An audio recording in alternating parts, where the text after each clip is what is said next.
హిజ్కియా తన ప్రజలతో ఇలాగన్నాడు, చదవండి.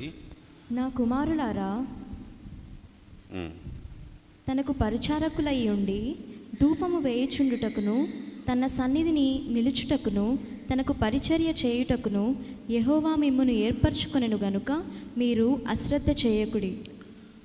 తనకు పరిచర్య చేయుటకును యెహోవా మిమ్మును ఏర్పరచుకొనెను గనుక మీరు అశ్రద్ధ చేయకుడి. చిన్న ప్రార్థన చేసుకుందాం. పరిశుద్ధుడవైన తండ్రి, నీ పరిశుద్ధ మందిరములో, నీ పరిశుద్ధ సమాజములో నీ పరిశుద్ధ వాక్యమును మాకు అందిస్తూ ఉన్నావు. మాతో మాటలాడుట మానని దేవుడవు. ఎంత ప్రేమ నాయన. తండ్రి తన పిల్లలతో మాటలాడునట్లు మాతో మాటలాడుతూనే ఉన్నావు కనుక మేము బాగుగా వింటూ బాగుపడుతూ ముందుకు సాగుటకు సాయం చేయండి నాయన. 3వ ధ్యానములో పరిశుద్ధాత్ముని నడిపింపు నిమ్మని, మంటి పురుగును యథావిధిగా మరుగు చేసుకోమని, మహిమ సంగతులు వెల్లడిపరచుమని, ఈ దిన అంతం కార్యాంతం మరింత మహిమకరంగా ఉంచుమని, రేపు మర్నాడు మీ దాసులను బలపరిచి ఈ అంశమునకు సంపూర్ణత చేకూర్చుమని యేసు ప్రభు ద్వారా స్తుతించి వేడుచున్నాము తండ్రి. ఆమేన్.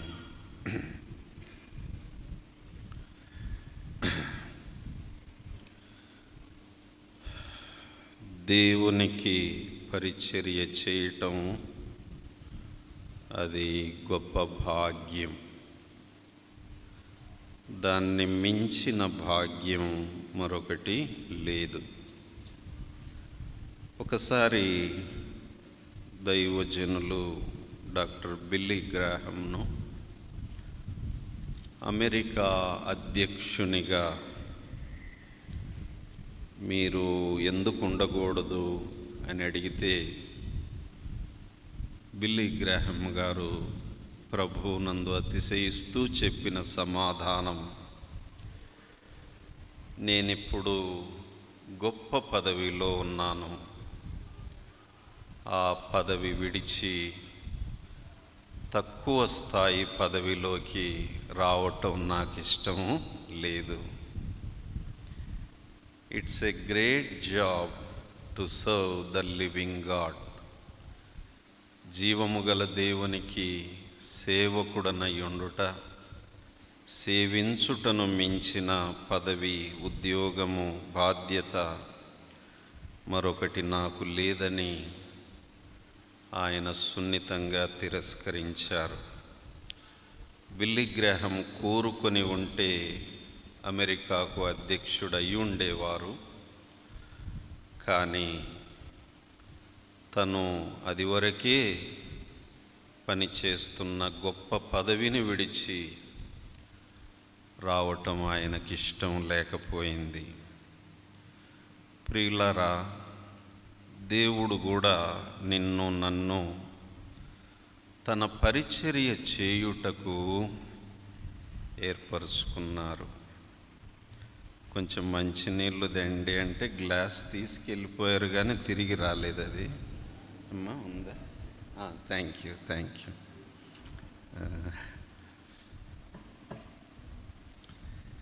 Right, thank you. కనుక it's a great privilege to serve God. నన్ను ఎరగని వారు ఎప్పుడన్నా కొత్త స్థలాలకు వెళ్ళినప్పుడు అడుగుతూ ఉంటారు, బ్రదర్ మీరేం చేస్తుంటారు అంటే నేను మొదట చెప్పేది నేను యేసు ప్రభు సేవకునండి అని చెప్తానంతే. వారు మరీ పట్టి అడిగితే అప్పుడు కొన్ని వివరాలు చెప్పాల్సి వస్తుంది. నేను ఎంబీబీఎస్ చదివేటప్పుడు ఎంబీబీఎస్తో పాటు దేవుడు నాకు రక్షణ డిగ్రీ ఇచ్చాడు. ఎంబీబీఎస్ డిగ్రీ భూ సంబంధమైనది, earthly degree. But salvation is eternal degree. రక్షణ డిగ్రీ నేను పరలోకం చేరే వరకు నాతో ఉంటుంది. కనుక ప్రభువునందు నేను అతిశయిస్తాను. నేను యేసు ప్రభు యొక్క దాసుడను. అంతకు మించిన గుర్తింపు నాకేది లేదు, అవసరం లేదు కూడా. కానీ చాలాసార్లు మనము ఈ భాగ్యము, ఈ ధన్యతను మనమంతగా గుర్తించలేకపోతున్నామేమో అని అనిపిస్తుంది. కనుకనే ఈ మధ్యాహ్నం ఈ ధ్యానం వినుట ద్వారా మనం ఎంత భాగ్యవంతులమో తెలుసుకొని మరింత ఉత్సాహంతో ప్రభు పని చేయొచ్చు. సేవకునిగా, సేవకురాలిగా ఉంటూ చేయొచ్చు. కొన్నిసార్లు సేవకులు కూడా వ్యసనంతో ఈ సేవకి ఎందుకు వచ్చాను అని వ్యసనపడే సందర్భాలు ఉంటాయి. సేవకురాండ్రు కూడా విసిగిపోయి ఎందుకు వచ్చాము ఈ సేవకు, ఆ ఉద్యోగం చేసుకుంటూ నింటే బాగా బ్రతికేవారు అనేటువంటి వ్యసనంలోకి వెళ్తారు. అయితే ఈ మధ్యాహ్నం దేవుడు మనల్ని ప్రేమించి నాకు పరిచర్య చేయడానికి మిమ్మల్ని ఏర్పరచుకోవటం అనేది మీకెంత భాగ్యమో మీరు తెలుసుకుంటే మీరు వ్యసనపడరు, ఇక విసుగు చెందరు, సేవ వదిలేయాలన్న తలంపు రాదు, ముందుకే సాగిపోతారు. అలాగే సంఘములో కూడా ఆయా స్థానాల్లో దేవుడు పరిచర్యలు నియమించాడు. కనుక ఈరోజు పరిచర్య యొక్క మర్మము అర్థం చేసుకుందాం. నేను ఎలా చేయొచ్చు, నువ్వు ఎలా చేయొచ్చు అంటే ఒక 3 విషయాలు పరిచర్య గురించి మనము అవగాహన కలిగి ఉంటే మనమున్న స్థితిలో, స్థానములో చక్కగా ఆనందిస్తూ మనం పరిచర్య చేయొచ్చు. 3 విషయాలు. మొదటిది, పరిచర్యలో నా స్థానము, my position in the ministry. రెండవది, పరిచర్యలో నా భాగము, my portion in the ministry. మూడోది, పరిచర్యలో నా బహుమానము, my prize in the ministry. కనుక పరిచర్య గురించి ఆలోచించేటప్పుడు మనం ఈ 3 విషయాలు గుర్తుపెట్టుకోవాలి: పొజిషన్, పోర్షన్ అండ్ ప్రైజ్. పరిచర్యలో దేవుడు నన్ను ఏ స్థానములో ఉంచాడు, ఆ స్థానములో ఉండి చేస్తే మనము ధన్యులమవుతాము, సంఘానికి మేలు కలుగుతుంది, ప్రభువుకు మహిమ. అలాగే పరిచర్యలో నా భాగం ఏంటి, నేను ఎంతవరకు చేయాలి, అది కూడా తెలుసుకోవాలి. అంతేకాదు చివరిగా ఇంత పరిచర్య చేస్తే నాకు వచ్చే బహుమానం ఏంటి, prize. So position in the ministry, portion in the ministry and prize in the ministry. పరిచర్యలో ఒక శోధన ఏంటంటే మనందరికీ నేనే నంబర్ 1 స్థానంలో ఉండాలి అనే ఆశో లేదా దురాశో మనకుంటుంది. మరి అందరము నంబర్ 1 స్థానం కోరుకుంటే నంబర్ 2లో ఎవరుంటారు? నంబర్ 3లో ఎవరుంటారు? నంబర్ 4, నంబర్ 10లో ఎవరుంటారు? కనుక ఈ నంబర్ గేమ్ అనేది దేవుని పిల్లలు ఆడకూడదు, పట్టించుకోకూడదు. నీ నంబర్ ఏంటో దేవుడే నియమిస్తాడు. అందులో నువ్వు చక్కగా ఒదిగిపోతే చక్కగా సరిపోతావు, ఫిట్ అవుతావు. కనుకనే పరిచర్యలో నా స్థానం ఏంటి ప్రభువా అని మనం అడిగితే మంచిది. ఈ లోకంలో నంబర్ 1 రేసు అధికంగా జరుగుతూ ఉంటుంది. Tennis number 1 ranking, ICC cricket ranking, number 1 bowler, number 1 batsmen, number 1 wicket keeper, number 1 captain, ఇలాగా నంబర్ 1 నంబర్ 1 నంబర్ 1 నంబర్ 1. ఆ మధ్య ఒక టీవీ వాళ్ళు ఇలా యాడ్ ఇస్తున్నారు, మేము నంబర్ 1 మాత్రమే కాదు అంతకు మించి అని. అంటే నంబర్ 1 స్థానంలో ఉన్న తృప్తి లేదు ఆ టీవీ ఛానల్కి, ఇంకేంటో అంతకు మించి అంట. అంతకు మించి ఏంటో చెప్పలేకపోయినారు. అంటే ఒక విధంగా ఇలాంటి దాహం ఏర్పడితే వీ నెవర్ బీ సాటిస్ఫైడ్, మనకు ఎప్పుడూ తృప్తి కలగదు. కనుక ఆ పరుగు మనకొద్దు, ఆ రేస్ మనకొద్దు, ఆ పోటీ మనకొద్దు. దేవుడు నిన్ను నన్ను ఏ స్థానంలో ఉంచితే ఆ స్థానములోనే ఒదిగిపోతే అందంగా ఉంటుంది, చక్కగా పరిచర్య మనము చేయగలము. బైబిల్ గ్రంథంలో ఒక మంచి భక్తుని నేను మీకు చూపిస్తాను. నిజానికి అతడు నంబర్ 1గా ఉండవలసిన వాడు, కానీ పరిస్థితులను బట్టి పొజిషన్ మారింది. అయినప్పటికీ అతడు సర్దుకొని దేవుని మహిమపరిచాడు. అతని పేరు యోనాతాను. అతని పేరు యోనాతాను. ఒక భాగం చూపిస్తాను చూడండి, ఎంత గొప్ప మనస్సు ఈయనది. ప్రియులారా, ఎంత యోగ్యుడు ఈయన. కనుక సంఘములో దావీదులే కాదు, దావీదుకు యోనాతాన్ లాంటి వారు కూడా అవసరము. కనుక నీవు నేను ఒక యోనాతాను స్థానములో ఉండుట దేవుని చిత్తమైతే అందులో ఒదిగిపోవటం మంచిది. యోనాతాను మనకు మాదిరి. రండి, 1 సమూయేలు గ్రంథము 23వ అధ్యాయము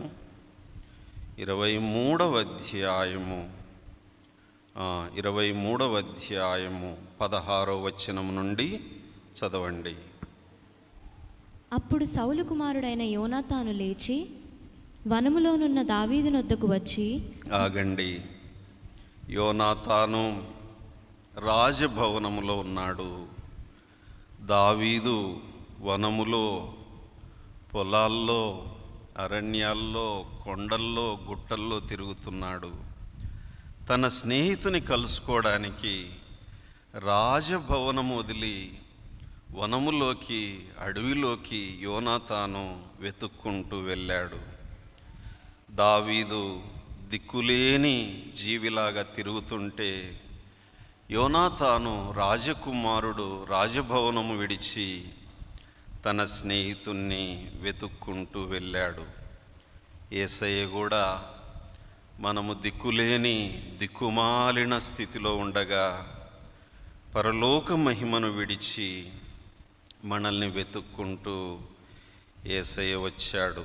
ఒక భక్తుడు మంచి పాటలో, కొండలలో, లోయలలో, అడవులలో, ఎడారులలో నన్ను గమనించినావా అని ఆ చక్కటి పాట. కనుక మనం కూడా దిక్కులేని పరిస్థితుల్లో తిరుగులాడుచుండగా మన ప్రభు ఒక యోనాతాను వలె ఆయన మనల్ని వెతుక్కుంటూ వచ్చాడు. వచ్చి తర్వాత నా తండ్రి అయిన సౌలు నిన్ను పట్టుకొన జాలడు, ఆ, నీవు భయపడవద్దు. చూసారా ఎంత ధైర్యం చెప్తున్నాడు దావీదు, భయపడొద్దు. నిజానికి సౌలు అంటే వణికిపోతున్నాడు దావీదు. దాదాపు 22 సార్లు సౌలు దావీదు మీద అటెంప్ట్ మర్డర్ చేశాడు. 22 టైమ్స్. నేను అనుకుంటాను దాదాపు అన్నిసార్లు ప్రయత్నం చేసిన దావీదు తప్పించుకున్నాడంటే అందులో యోనాతాను పాత్ర చాలా ఉంది. ప్రియులారా, గమనిస్తే యోనాతాను తాను బ్రతికున్నంత వరకు దావీదు ప్రాణమునకు ఒక కాపరిగా యోనాతాను ఉండినాడు. దావీదు ప్రాణమును కాపాడిన కాపరి. ఎంత భాగ్యం అండి దావీదుకు కాపరిగా ఉండటం, ఎంత భాగ్యం. దావీదు భవిష్యత్తులో ఇశ్రాయేలుకు కాపరిగా కాబోతున్నవాడు. అలాంటి గొప్ప కాపరికి ఒక కాపరిగా యోనాతాను ఉండటం ఎంత గొప్ప భాగ్యం. కనుక ప్రియులారా, నీవు నేను కూడా దావీదు లాంటి మహాభక్తులకు ఒక యోనాతానులాగా ఉంటే ఆ భక్తులు ఎంతగా సేవ చేయగలరు. నా తండ్రి అయిన సౌలు నిన్ను పట్టుకొన జాలడు, నీవు భయపడవద్దు. అంటే నిజంగా దావీదు ఎంత భయపడిపోతున్నాడో, వణికిపోతున్నాడో యోనాతాను ధైర్యం చెప్తున్నాడు. ఇప్పుడు చదవండి. నీవు ఇశ్రాయేలీయులకు రాజువగుదువు. చాలు. నిజానికి సౌలు తర్వాత ఎవరు రాజు కావాలి? ఆయన వారసుడైన యోనాతాను, కుమారుడైన యోనాతాను రాజు కావాలి. అయితే గొల్యాతును చంపిన తర్వాత దావీదు తెర మీదకి వచ్చాడు.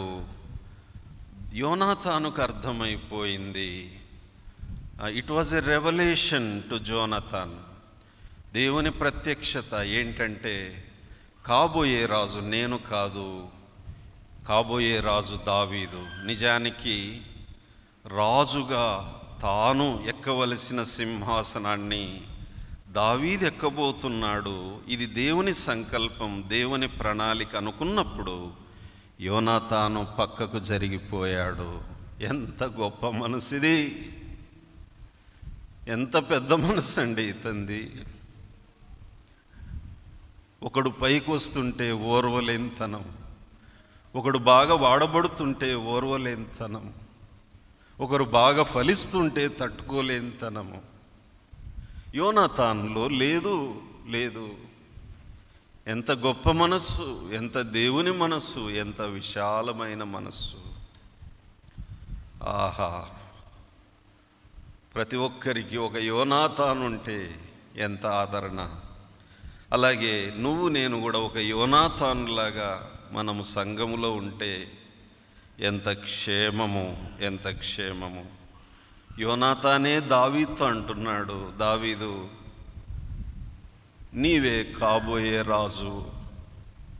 నిజానికి అది నా స్థానము, కానీ నా తండ్రిని బట్టి నేను ఆ స్థానాన్ని పోగొట్టుకున్నాను. నా తండ్రి అవిధేయతను బట్టి నేను ఆ స్థానాన్ని పోగొట్టుకున్నాను. కనుక తల్లిదండ్రులకు ఇదొక హెచ్చరిక.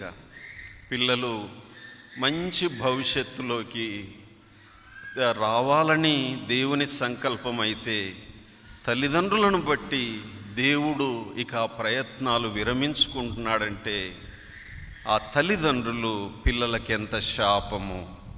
ఈ సౌలు యోనాతానుకు ఏమాత్రము ఆశీర్వాదం కాదు, కానీ కొడుకు అభివృద్ధికి ఒక గుది బండగా ఈ సౌలు తయారైపోయినాడు. ఈ తండ్రి తన కుమారుని భవిష్యత్తుకు ఒక ఆటంకం అయిపోయినాడు, ఒక అడ్డుబండ అయిపోయినాడు. దేవుడు మరలా ప్లాన్ మార్చుకోవాల్సి వచ్చింది. ప్రియులారా, ఇది సౌలుకు కూడా అర్థమైపోయింది. అయినా పగబట్టి దావీదును చంపితే నా కొడుకు రాజు అవుతాడు అని అంటే యోనాతాను దావీదు బ్రతికుండాలి, చావకూడదు. నిజానికి రాజకీయములో, రాజరికములో అడ్డొచ్చిన వాణ్ణి తొలగించుకుంటూ వెళ్ళి సింహాసనం ఎక్కుతారు, రక్తపాతం సృష్టిస్తారు.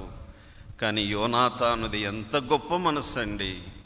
దావీదు, నాకు అర్థమైపోయింది, దేవుడు నిన్నెన్నుకున్నాడు, నీవే కాబోయే రాజు, నేను సైడ్ అయిపోతాను అంటూ ఇంకేమంటాడు, నేను నీకు సహకారినవుదును. ఇంగ్లీష్ అనువాదాల్లో చక్కగా ఉంది, I will be next to you. దావీదు, నీవు నంబర్ 1 అయితే నేను నంబర్ 2లో ఉంటాను. నిజానికి నంబర్ 1 పొజిషన్లోకి వెళ్ళవలసిన వాడు నెమ్మదిగా నంబర్ 2లో ఒదిగిపోయినాడు. అనగా దేవుని ప్రణాళికలో యోనాతాను అర్థం చేసుకొని విధేయత చూపి నంబర్ 2లోకి వెళ్ళిపోయినాడు. దేవునికి లోబడినాడు, దేవుని ప్రణాళికను అర్థం చేసుకున్నాడు. దావీదుకు మంచి సహకారి అయినాడు. కనుక మంచి స్టేట్మెంట్ చూడండి, I will be next to you. I am not after number 1 position. ఎంత లేదన్నా, ఎంత వద్దనుకున్నా ఈ ఫీల్డ్లో కూడా నంబర్ 1, నంబర్ 2, నంబర్ 3. ఇంకా మన దురాశ తీరకపోతే నంబర్ 1 మాత్రమే కాదు, అంతకు మించి అన్నట్లు లోకస్తుల్లాగా. Let us be careful. యోనాతాను హృదయం ఎంత మంచి హృదయం. ఇది ఒక గొప్ప క్యారెక్టర్ స్టడీ. యోనాతాను గురించి ఎంత మంచి స్నేహితుడినా. యోనాతాను అంటున్న మాట, నేను నీ తర్వాత ఉంటాను. నీవు నంబర్ 1 దావీదు, నేను నీ తర్వాత ఉంటాను. కనుక what is your position in the ministry, in the church? సంఘములో నీ స్థానం ఏంటి? దేవుడు నిన్ను ఏ స్థానములో ఉంచితే ఆ స్థానములో ఉండిపో. అంతేగాని దేవుడు ఒకరికి ఒక స్థానం ఇస్తే దాన్ని ఆశించి వాళ్ళను పడగొట్టి లేదా అల్లరి లేపి నిందలు మోపి పడద్రోసి ఏ విధంగానైనా నేను ఆ స్థానములోకి రావాలి అనుకోవడం అది సాతాను మనస్సు. ప్రియులారా, వద్దు. యోనాతాను నంబర్ 2 పొజిషన్లోనే కంఫర్టబుల్గా ఉండగలడు. దావీదు నంబర్ 1 పొజిషన్లోనే ఆయన బాధ్యతలు నిర్వర్తించగలడు. కనుక అమ్మలారా, మనకు పోటీ వద్దు. ఇది సాతాను పెట్టే పోటీ. నేను అప్పుడప్పుడు ఇలాగ అనుకుంటూ ఉంటాను, నేనెవరికి పోటీ కాదు, నాకెవరు పోటీ కాదు. ఏమండి, నేనెవరికి పోటీ కాదు, నాకెవరు కూడా పోటీ కాదు. కొంతమంది నాకు పోటీకి వచ్చారు. ఒక ఆయన అన్నాడు, నాలాగా ప్రసంగం చేయగలవా అంటే నేను వందనాలు చెప్పి, నీలాగా చేయలేను బాబు, నాతో ఎందుకు పోటీ, నువ్వు గొప్పోడివి అని సైడ్ అయిపోయినాను. నేను ఇట్లా అనుకుంటున్నాను, ఆ విధంగా దేవుడు ఉంచిన స్థానంలో నేను నిలబడే కృప నాకు దొరుకుతుంది. నేనెవ్వరికి పోటీగాను, నాకెవరు పోటీ కారు. నేనెవరితో పోటీ పెట్టుకోవట్లేదు. ఎవరన్నా నాకు పోటీగా వస్తే నేను వారికి వందనాలు చెప్పి సైడ్ అయిపోతున్నాను. ఇది సాతాను మనస్సు. తన్ను తాను హెచ్చించుకునివాడు తగ్గించబడును. ఇంకొక దుఃఖకరమైన విషయము, ఎవరైతే నాతో పోటీకి వచ్చారో నాలాగా ప్రసంగం చేయగలవా అని అనుకున్నవాడు అడ్రస్ లేకుండా పోయాడు. దేవుని కృప వలన నేను ఇంకా నిలబడే అంత ఇంత వాక్యం చెప్తున్నాను. పోటీకి వచ్చారు, అయ్యో నేను ఇంకా ఇలాగంటాను, సరే నాతో పోటీ పెట్టుకుంటే సరే నాకంటే ఒక మెట్టు పైకి వెళ్ళగలవు, కానీ ఇంకా నువ్వు ఎదగవలసిన వాడివి. నాతో పోటీ పెట్టుకుంటే అక్కడే ఆగిపోతావు కదా. ఇంకా పైకి రావాల్సిన వాడివి నువ్వు పైకి రాలేవు కదా. సో వద్దు వద్దు, ఇది అక్కడ ఆగిపోతాం అంతే. సరే వాళ్ళకంటే మెరుగ్గా కావచ్చు, అక్కడ ఆగిపోతాం అంతే. కానీ ఇంకా దేవుడు నిన్ను పెంచాలనుకున్నాడు. కనుక ప్రియులారా, మనం కూడా ఇలా చెప్పుకుందాం, నేనెవ్వరికి పోటీ కాదు, నాకెవరు పోటీ లేరు. హల్లెలూయా, హల్లెలూయా. దేవునికి స్తోత్రం. అందుకే దేవుడు ఇంకా ఇక్కడ నిలబెట్టాడు. ఒరే బాబు, నీతో నాకే ప్రాబ్లం లేదు, కంఫర్టబుల్గా నువ్వు ఉన్న స్థానంలో ఉండిపోయి ఏదో చేసుకుంటావు నాయన, నీలాంటి వాడు అమాయకుడు కావాలి నాకు. Hallelujah. Yes, I will be next to you. యోనాతాను ఎంత గొప్ప మనసు అండి. మీరు తర్వాత ధ్యానించండి. ప్రభువా, ఎంత గొప్ప మనస్సు. ఒక రాజు, ఆ రాజులో నుండి దావీదు కుమారుడా అని పిలువబడిన యేసయ్య రాబోతున్నాడు. అలాంటి రాజు ప్రాణాన్ని కాపాడినవాడు యోనాతాను. నిజంగా పరలోకంలో ఆయనకి ఎంత గొప్ప బహుమానాలు అంది ఉంటాయో. ప్రియులారా, మనందరము వీఆర్ యూనిక్. ఒక్కొక్కరం ఒక ప్రత్యేకమైన వారం. నీవు ప్రత్యేకమైన దానివి. You are unique, I am unique. కనుక మనకు పోటీ అవసరం లేదు. ఆ మధ్య ఒక మంచి సామెత చదివాను. సింహము సింహాసనం కోసం చూడదంట. ఎందుకంటే సింహము ఎక్కడ కూర్చుంటే అదే సింహాసనం అంట. అసలు దాని పేరేంటి? సింహము యొక్క ఆసనం. సింహము సింహాసనం కోసం వెంటబడదంట. అది ఒక రాయి మీద కూర్చుందనుకోండి, అదే సింహాసనం. సింహం ఎక్కడ కూర్చుంటే అది సింహాసనము. ప్రస్తుతము నాకు ఇక్కడ దేవుడు స్థానం ఇచ్చాడు, ఇది నా సింహాసనము. ప్రస్తుతం నువ్వు అక్కడ కూర్చున్నావు, అది నీ సింహాసనము, నీ సింహాసనము. మనము సింహాలని కూడా వాక్యం చెప్తోంది. నీతిమంతుడు సింహము వలె పోలిక. సో అది నీ సింహాసనము, ఇది నా సింహాసనము. సింహము ఎక్కడ కూర్చుంటే అది సింహాసనం అంతే. The lion is not after the throne. సింహము సింహాసనం వెంబడిపోదు. ఎందుకంటే అది ఎక్కడ కూర్చుంటే అదే సింహాసనం. ఒక బండ మీద కూర్చుంటే అదే సింహాసనం. కనుక దేవుడు క్రీస్తునందు మనందరికీ గొప్ప గొప్ప స్థితినిచ్చాడు. ప్రియులారా, వీఆర్ యూనిక్, వీఆర్ యూనిక్. కనుక పోటీ వద్దు, తత్వం వద్దు. సంఘములో సేవలో ఎందుకు సమస్యలు వస్తాయి అని అంటే, మనలో ఎవడు గొప్పవాడు. బెరాక లాంటి పరిచర్యల్లో పెద్దల తర్వాత సాధారణంగా వచ్చే పోటీ ఏంటంటే, మనలో ఎవడు గొప్పవాడు. అయ్యగారి తర్వాత మనలో ఎవడు గొప్పవాడు. ఈ ప్రాబ్లం ఖచ్చితంగా వస్తుంది. ఎందుకంటే యేసయ్య శిష్యుల్లోనే వచ్చింది. ఆయనేమో నేను సిలువ వేయబడాలి, మూడో నాడు తిరిగి లేవాలని ఆయన దుఃఖముతో వేదనతో ఆయన సిద్ధపడుతూ ఉంటే 12 మంది కొట్లాడుకుంటున్నారు. ఏంట్రా ప్రాబ్లం అంటే, మనలో ఎవడు గొప్పవాడు, యేసయ్య తర్వాత స్థానం ఎవరిది అని వాళ్ళు వాదులాడుకుంటుంటే ప్రభువారు గద్దించారు. అది లోకములో జరిగే పోటీ బాబు. మీరు అలాగుండకూడదు. మీలో గొప్పవాడు ఎవరైగా ఉండాలనుకుంటాడో వాడు అందరికీ సేవ చేయవలసిన వాడు, అతడే గొప్పవాడు. కనుక ఈ పరిచర్యలో అయ్యగారి తర్వాత అమ్మగారి తర్వాత మీలో గొప్పవానిగా ఉండాలనుకుంటే మిగతా సేవకుల పాదాలు కడగండి, అప్పుడు గొప్పవాళ్ళు అవుతారు. Yes, wash the feet of your brothers and sisters. వాడే గొప్పవాడు, వారే గొప్పవారు.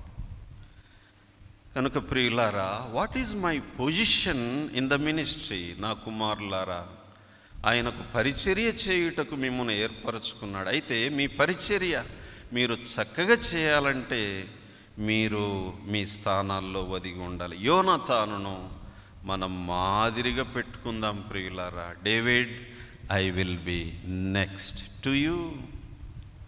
నేను నంబర్ 1 అనుకున్నాను, కానీ దేవుని ప్రణాళిక నాకు అర్థమైంది. నువ్వట నంబర్ 1, అయితే నేను నంబర్ 2లో ఒదిగిపోతాను, నీకు సహకారిని అవుతాను బాబు అని చెప్పి భయపడొద్దు అని అతని బలపరిచెను. నిజానికి యోనాతాను దావీదు కంటే పెద్దవాడు, వయస్సులో పెద్దవాడు, చిన్నవానికి దాసునిగా ఒదిగిపోయినాడు. కనుక దేవుడు సెలవిస్తే మనకంటే చిన్నవారు కావచ్చు, మనకంటే తక్కువగా వాడబడుతున్నవారు కావచ్చు, మనకంటే తక్కువ తలాంతులున్నవారు కావచ్చు, if God says obey him obey her అంటే విధేయత చూపుదాం, లోబడదాం, ఒదిగిపోదాం. ప్రభువా నా స్థానం ఏంటి అని అడిగి ఆ స్థానములో కూర్చుందాం. అక్కడే స్థిరంగా ఉంటాము, అక్కడే భద్రంగా ఉంటాము, అక్కడే మనం చక్కగా పని చేయగలం. అలాగే ఇలాంటి ఉదాహరణ మనము తర్వాత మీరు అపోస్తలుల కార్యాలు చదివితే అక్కడ పౌలు బర్నబా మనం చూస్తాం. మొదట మనం చదువుకుంటూ పోతే బర్నబా సౌలు అని కొంత దూరం అలా వెళ్ళిపోతుంది. 11వ అధ్యాయం నుండి 13వ అధ్యాయం మధ్య భాగంలోకి వస్తే పౌలు బర్నబా అంటే మొదటి వాడు రెండో స్థానంలోకి వెళ్ళాడు, రెండో వాడు మొదటి స్థానంలోకి వెళ్ళాడు. కనుక కొన్నిసార్లు దేవుడు తన చిత్తమును బట్టి మన పొజిషన్ను మారుస్తూ ఉంటాడు. నంబర్ 1, నంబర్ 2లోకి పో బాబు, నంబర్ 3లోకి పో బాబు, నంబర్ 4 నువ్వు నంబర్ 1లోకి రారా అని అన్నప్పుడు ప్రభు చిత్తమైతే అలా ఆయనకు విధేయత చూపి సహకరించే మనస్సు మనకు ఉండాలి. కనుక ప్రియులారా, ఇది మనం లోతుగా వర్కౌట్ చేసుకుందాము. నేనెవరికి పోటీ కాదు, నాకెవరు పోటీ లేరు. హల్లెలూయా. అలాగైతే సంఘములో సేవలో ఎన్ని సమస్యలు సర్దుకుంటాయో మీరు ఒకసారి ఆలోచించండి. యథార్థమైన మనసుతో లోపల కొన్నిసార్లు ఇలాంటి పోటీతత్వాలు వస్తాయి. ప్రియులారా, మనకొద్దు. క్రీస్తు యేసు మనస్సు, తగ్గించుకునే మనస్సు, సర్దుకునే మనస్సు, ఒదిగిపోయే మనస్సు, అది యోనాతానులో మనము సమృద్ధిగా చూడగలం. కనుక పరిచర్యలో my position in the ministry అది తెలుసుకుంటే మనం చక్కగా చేయగలుగుతాం. రెండో విషయము my portion in the ministry. ఏంటి నా బాధ్యత అని అంటే దీని అర్థము know your limits in the ministry, know your steps in the ministry, know your stops in the ministry. ఎక్కడ అడుగేయాలో, ఎక్కడ ఆగిపోవాలో అది నువ్వు బాగా తెలుసుకో. రండి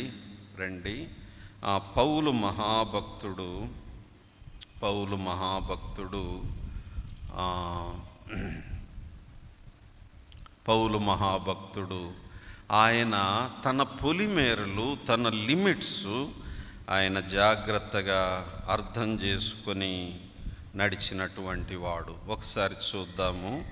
2వ కొరింథీ 10వ అధ్యాయము 13వ వచనం దయచేసి ఒకరు చదవండి. 2 కొరింథీ 10:13. మేమైతే మేరకు మించి అతిశయపడము గాని మీరున్న స్థలము వరకును రావలెనని దేవుడు మాకు కొలిచి ఇచ్చిన మేరకు లోబడి ఉండి అతిశయించుచున్నాము. ఆహా, మేమైతే మేరకు మించి అతిశయపడము కానీ మీరున్న స్థలం వరకు రావాలనని దేవుడు మాకు కొలిచి ఇచ్చిన మేరకు లోబడి అతిశయించుచున్నాం.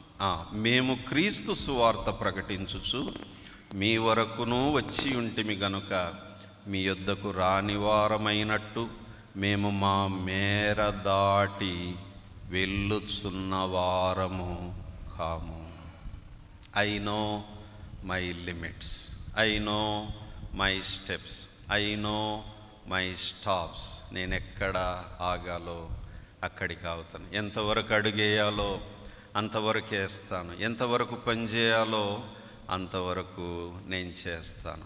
తర్వాత చదువుదాము 13. మేము మేరకు మించి ఇతరుల ప్రయాస ఫలములలో భాగస్థులమనుకొని అతిశయపడము. మీ విశ్వాసం అభివృద్ధి అయిన కొలది మాకు అనుగ్రహింపబడిన మేరలకు లోపలనే సువార్త మరి విశేషముగా వ్యాపింపచేయుచు మీ ఆవలి ప్రదేశములలో కూడా సువార్త ప్రకటించున్నట్లుగా మేము మీ మూలముగా ఘనపరచబడుదుమని నిరీక్షించుచున్నామే గాని మరి ఒకని మేరలో చేరి సిద్ధమైనవి మావైనట్టు అతిశయింపఘోరము. ప్రియులారా, ఈ వచనాలు బాగా చదవండి. What is your portion in the ministry? చాలా జాగ్రత్తగా ఉందాము. ఎంతవరకు అడిగేయాలో అంతవరకే, ఎక్కడ ఆగిపోవాలో అక్కడ వరకే. అందులోనే సర్దుకుందాం, అందులోనే సేవ చేద్దాం. Let us know our limits. మన పొలిమేరలు మనం బాగా అర్థం చేసుకుందాం. ఉదాహరణకు, ఇదే కూడికల్లో 3 దినాలు 3 దాసులు పని చేస్తూ ఉన్నారు. మరి దైవజనులు దేవుని చిత్తమును బట్టి నాకు పొలిమేర ఏర్పరిచారు. ఆయన అన్నారు, మొదటి దినం మీ బాధ్యత, 2-3 దినాలు ప్రకాష్ గారు, స్వామి గారు వాడబడతారు. చాలు. నాకు అర్థమైంది ఇది నా పోర్షన్, నాకు అర్థమైంది నా స్టెప్స్ ఏంటో, నాకు అర్థమైంది నా స్టాప్స్ ఏంటో. అందులో ఒదిగిపోవాలి. అంతేకాదు, ఇది బెరాక పరిచర్య. పొలిమేరలున్నాయి. అయ్యగారు పిలిచారు గనుక పొలిమేరలోకి వచ్చాను. ఆయన పిలవకపోతే రాకూడదు. Yes,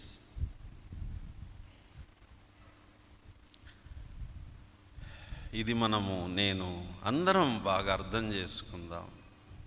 let me know my steps, let me know my stops, let me know my limits. మేరకు మించి మేము ఒకవేళ మీరు పిలిస్తే వస్తాము, మీకు సహకరిస్తాము, మీకు సేవ చేస్తాము, మీతో కలిసి సంతోషిస్తాము, మీ క్షేమం కోరుకుంటాం. పౌలు ఎంత గొప్ప మనసు కలిగినవాడు. కనుక what is the portion in the ministry? హద్దులు దాటొద్దు, హద్దులు మీరొద్దు, పొలిమేర దాటొద్దు.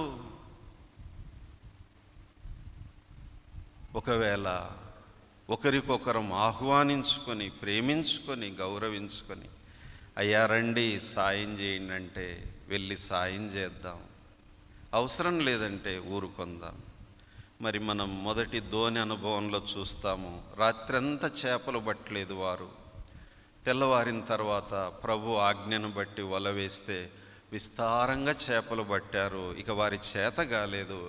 అప్పుడు పేతురు, ధోనిలో ఉన్నవారు తమ పొరుగు వారికి సంజ్ఞలు చేసిరి. దూరంగా ఉన్నారు, బాబు రండ్రా సాయం చేయండి, ఈ ఫలము మేము కూర్చుకోలేకపోతున్నాం, మా చేత కావట్లేదంటే వారు వచ్చారు, సహకరించారు, సాయం చేశారు.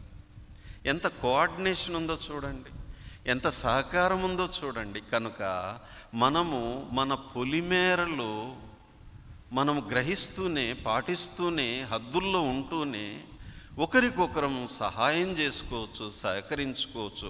ఆ విధంగా పరస్పరం క్షేమాభివృద్ధి చెందవచ్చు. కనుక ఈరోజు దేవుడు నాకు నియమించాడు, దైవజనుల ద్వారా నా పని పూర్తి చేసుకుంటాను, దాటుకుంటాను. ప్రకాష్ గారు ఫోన్ చేశారు, బ్రదర్ మేము వస్తున్నాము, మీరు రూమ్ ఖాళీ చేస్తేనే మేము ఎంటర్ అవుతాం అన్నారు. అయ్యా ఖాళీ చేస్తాను తప్పకుండా, ఐ నో మై లిమిట్స్. మీరు వచ్చే లోపల రెడీగా ఉంటుంది, కాకపోతే మీ ముఖం చూసి వెళ్ళిపోతారులే. మా మధ్య అంత కోఆర్డినేషన్ ఉంటుంది, అంత ప్రేమ ఉంటుంది. ఎస్, రేపు నాకు ఇంకో చోట ఉంది కాబట్టి వెళ్ళాల్సి వస్తుంది. లేకపోతే ఒకవేళ యేసుపాదం గారు ఈరోజు మీ వంత అయిపోయింది, ఇంకో 2 రోజులు ఉండి వాక్యం విని వెళ్ళండి విజయ్ గారు అని అంటే, నేను నా భార్య సంతోషంగా వాక్యం విని కూర్చుకొని నేర్చుకొని వెళ్ళిపోవచ్చు. My portion in the ministry. పులిమేరలు దాటొద్దు, హద్దులు మీరొద్దు, ఒదిగిపోదాం, సర్దుకుందాం. అట్టి వారిని దేవుడు వాడుకుంటాడు. కనుక మొదటిది పరిచర్యకు మనల్ని ఏర్పరచుకున్నాడు, మై పొజిషన్. రెండవది మై పోర్షన్, నా భాగం ఏంటి, అంతవరకు జాగ్రత్తగా ఉండాలి. గాడ్లీ బౌండరీస్ అని చెప్పొచ్చు. దేవుడు నియమించిన కొలతల మేరకు, పొలిమేరల మేరకు, ఆత్మ అదుపాజ్ఞల్లో ఉంటూ మనం చక్కగా ప్రభువుని సేవించవచ్చు. చివరిగా my prize in the ministry. పరిచర్యలో నా బహుమానము. పరిచర్యలో నా బహుమానం. కనుక ప్రియులారా, సంఘములో, సేవలో, పరిచర్యలో నానా విధాలు. దేవుడు అప్పగించిన పని ఏది మనం చేసినా దేవుడు మనకు మంచి ఫలమిస్తాడు, ఫలితమిస్తాడు. బహుమానం విషయంలో 2 తలంపులు మీకు చెప్తాను.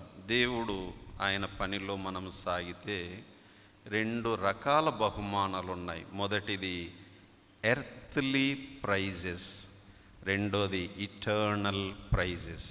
భూ సంబంధంగా దేవుడు కొన్ని బహుమానాలు ఇస్తాడు. రెండవది నిత్యత్వంలో కూడా దేవుడు మనకు బహుమానాలు ఇస్తాడు. ఆయన ఎవరికి రుణస్థుడు కాదు, ఆయన అందరికీ ఇస్తాడు. కనుక ఈ 2 గుర్తుపెట్టుకుందాం. ఇక్కడ ప్రభువు నీకు తగిన బహుమానం ఇస్తాడు, పరలోకములో కూడా నీకు ప్రభువు తగిన బహుమానం ఇస్తాడు. Earthly rewards and eternal rewards. భూలోకములో భూ సంబంధంగా కూడా కొన్ని బహుమానాలు ఇస్తాడు, పరలోకములో నిత్య బహుమానాలు ఇస్తాడు. కనుకనే వ్యసనపడొద్దు, నిరాశపడొద్దు, ప్రభు పనిలో ఆసక్తి తగ్గించుకోవద్దు. అందుకే పౌలు అంటాడు, ప్రభువునందు మీ ప్రయాసము వ్యర్థము కాదని ఎరిగి ప్రభు కార్యాభివృద్ధి యందు ఎప్పటికీ ఆసక్తులున్నై స్థిరులను కదలని వారునై ఉండి ప్రభు పనిలో ఎప్పటికీ ఆసక్తులున్నై ఉండండి. నిరాశపడొద్దు, కృంగిపోవద్దు, వంగిపోవద్దు, విసిగిపోవద్దు, బాధపడొద్దు, పరిస్థితులను బట్టి నిరుత్సాహపడొద్దు. ఎందుకంటే నీ ప్రయాసం ప్రభువునందు వ్యర్థం కాదు. కొన్నిసార్లు భూ సంబంధంగా ఫలితాలు చూడకపోయినా పరలోకములో మాత్రం ఫలితాలు చూస్తాము. ఆయన అన్యాయము చేయడు. హల్లెలూయా. కొన్నిసార్లు మనము ఇట్లా అనుకుంటూ ఉంటాం, ప్రవక్తలే డిసప్పాయింట్ అయ్యారు, నిరుత్సాహపడినారు. చూడండి, యెషయా గ్రంథం 49వ అధ్యాయం 4వ వచనం. యెషయా 49:4. అమ్మా చదవండి. అయినను వ్యర్థముగా నేను కష్టపడి తిని ఫలమేమీ లేకుండా నా బలమును వృధాగా వ్యయపరిచి ఉన్నాననుకొంటిని. నాకు న్యాయకర్త యెహోవాయే, నా బహుమానము నా దేవుని యొద్దనే ఉన్నది. చూడండి, అంతలోనే వ్యసనము, అంతలోనే ఊరట. నిజంగా ఇది నేర్చుకోవాలి మనం. భక్తుడు అంటున్నాడు, అప్పటికప్పుడు చూడండి, వ్యర్థముగా నేను కష్టపడి తిని ఫలమేమి లేకుండా నా బలమును వృధాగా వ్యయపరిచి ఉన్నాను అనుకొంటిని. కానీ వెంటనే తేరుకున్నాడు, నాకు న్యాయకర్త యెహోవాయే, నా బహుమానము నా దేవుని యొద్దనే ఉన్నది. కనుక ప్రియులారా, మన బహుమానము మన దేవుని దగ్గర ఉంది. ఇలాంటి మాటే హెబ్రీ పత్రిక 10వ అధ్యాయము 35వ వచనము. దయచేసి చదవండి. హెబ్రీ 10:35. హెబ్రీ 10:35 త్వరగా. హెబ్రీ 10 సమాజములు ఏమ్మా మైక్ పని చేయట్లేదా? క్షమించండి 10:35. కాబట్టి మీ ధైర్యమును విడిచిపెట్టొద్దు, ధైర్యంగా ఉందాం. హల్లెలూయా. ధైర్యంగా ఉందాం, విడిచిపెట్టకండి.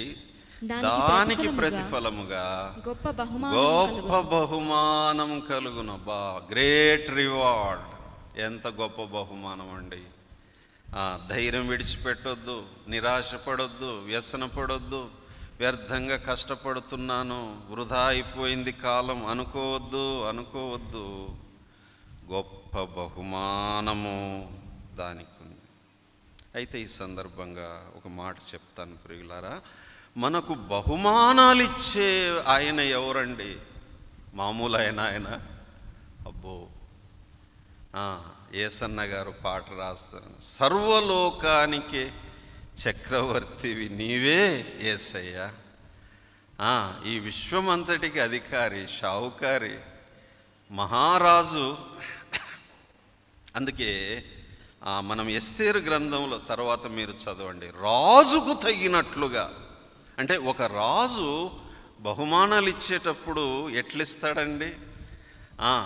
ఆ స్థాయికి తగినట్లుగా ఇస్తాడు. ఆ స్థాయి తగ్గిపోతే అది రాజుకు అవమానం. ఒకసారి అలెగ్జాండర్ ద గ్రేట్, ఆయన దగ్గరికి ఒక పౌరుడు వచ్చాయంట. ఏంటి బాబు అని అంటే, రాజా నేను చాలా బాధల్లో ఉన్నాను, నాకు డబ్బు కావాలి, మీరిస్తే నేను బ్రతుకుతాను, లేకపోతే చచ్చిపోతాను, ఎంత కావాలి అంటే ఇంత అని చెప్పి, ఉదాహరణకు 1 కోటి రూపాయలు కావాలి అని అడిగాడు. వెంటనే కోశాధికారిని, ఖజానాదారుని చూసి అతనికి 1 కోటి రూపాయలు ఇచ్చి పంపు అని అన్నాడు. కోశాధికారి ఆశ్చర్యపోయి, రాజా వాడెవడో ఇంత అడిగితే మీరెట్లిస్తారు?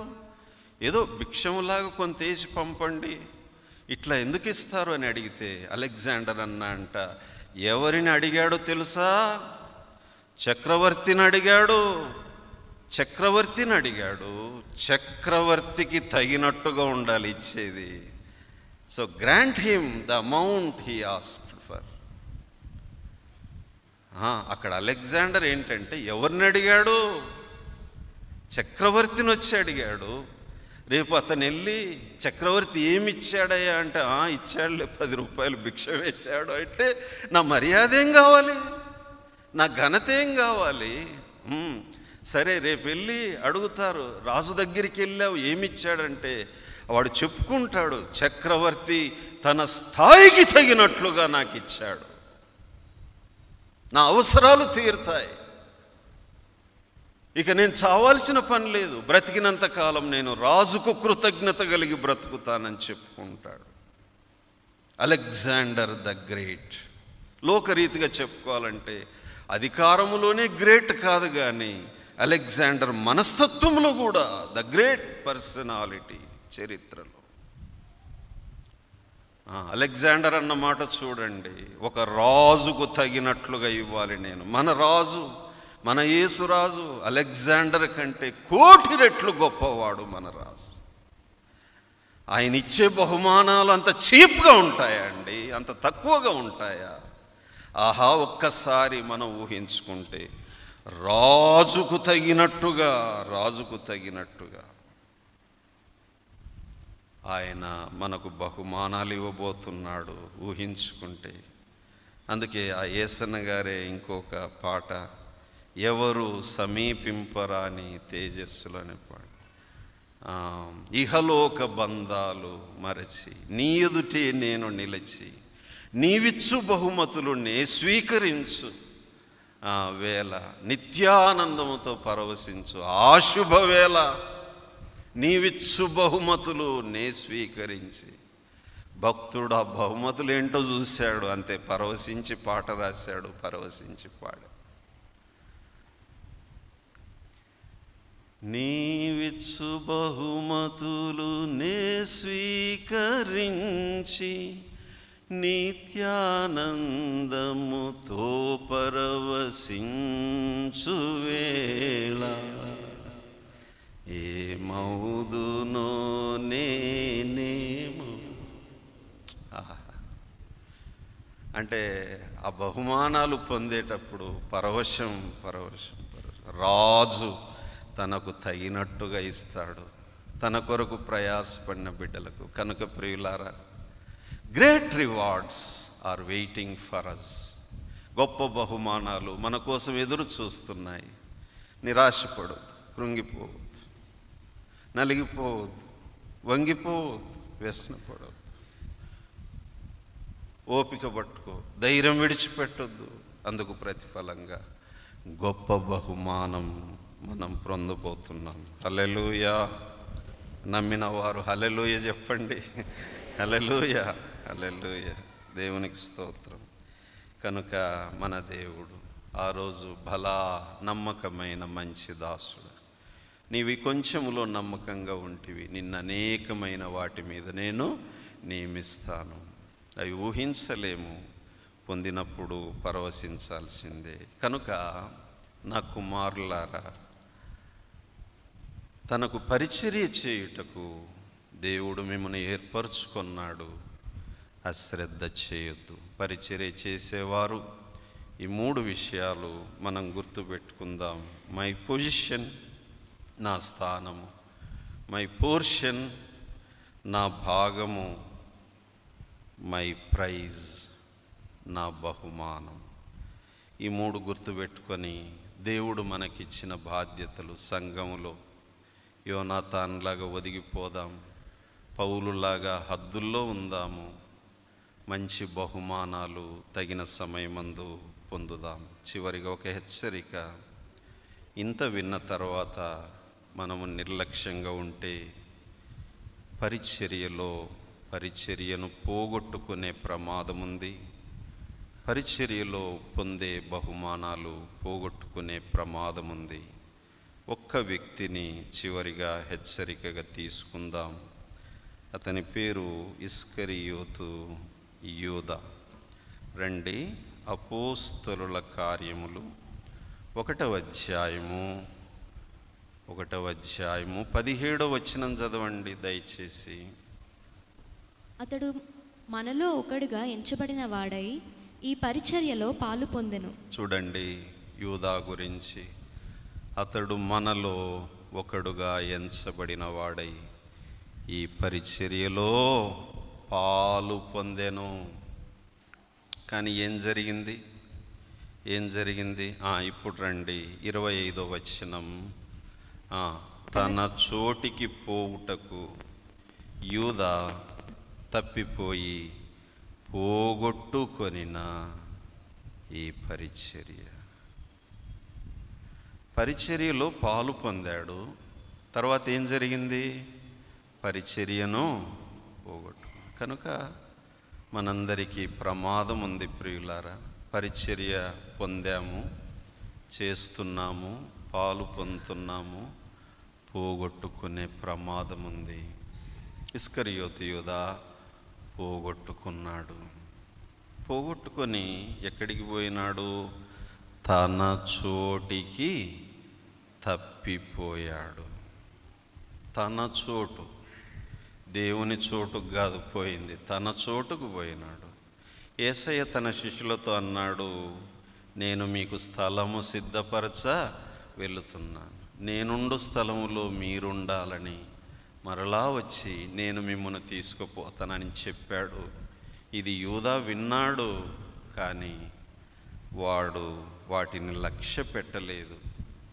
చాలా చీపుగా 30 వెండి నాణేలకు ఆశపడి యేసయ్యను అమ్మేశాడు. అపోస్తలత్వం పోగొట్టుకున్నాడు, పరిచర్యను పోగొట్టుకున్నాడు, ఫలం పోగొట్టుకున్నాడు, చివరకు పరలోకములో స్థానమే పోగొట్టుకున్నాడు. తన చోటికి తప్పిపోయాడు. కనుక ఆ స్థానములో ఇంకొకరిని, ఆ స్థానములో మత్తీయ అనే భక్తుణ్ణి ఏర్పరచుకున్నాడు. కనుక ప్రియులారా, ఇది మనందరికీ ఒక బలమైన హెచ్చరిక. నా కుమారులారా, ప్రభు మిమ్మును ఏర్పరచుకున్నాడు, ఈ గొప్ప పరిచర్య మీకు ఇచ్చాడు. మీ స్థానాల్లో ఒదిగిపోతూ ఒకరికొకరు సహకరించుకుంటూ ఈ పరిచర్యను మరింత వృద్ధి చేయండి, క్షేమాభివృద్ధిలోనికి నడిపించండి. అలా కాక సమాధానం లేకపోతే, సఖ్యత లేకపోతే తనకు తానే విరోధముగా వేరుపడిన ఇల్లులాగా అయిపోతుంది. పరిచర్య బలహీనపడుతుంది. జాగ్రత్త. ఇంకా అజాగ్రత్తగా ఉంటే పరిచర్యను పోగొట్టుకుంటామేమో. జాగ్రత్త. ఇంకా అజాగ్రత్తగా ఉంటే అసలు పరలోకమే పోగొట్టుకుంటామేమో. జాగ్రత్త. ఇస్కరియోతు యూదా మనకొక నిత్య హెచ్చరికగా ఉండాలి. నా కుమారులారా, దేవుడు మిమ్మల్ని ఏర్పరచుకున్నాడు. ఇంత గొప్ప పరిచర్య, ఇంతకు మించిన భాగ్యం మరొకటి లేదు. కనుక మన పొజిషన్ ఏంటో తెలుసుకుందాం, మన పోర్షన్ ఏంటో తెలుసుకుందాం, మన ప్రైజ్ ఏంటో తెలుసుకుందాం. తెలుసుకొని మసులుకుందాము, ఒదిగిపోదాం, సర్దుకుందాం, సహకరించుదాం, చక్కగా సేవ చేద్దాం, మన పని ముగించుదాం. పరలోకంలోకి వెళ్ళి ఆ రాజు ఇచ్చే బహుమానాలు స్వీకరించి ఆయన్ను మహిమపరుద్దాం. దేవుడట్టి భాగ్యం మనకు దయచేయునుగాక. ఆమేన్.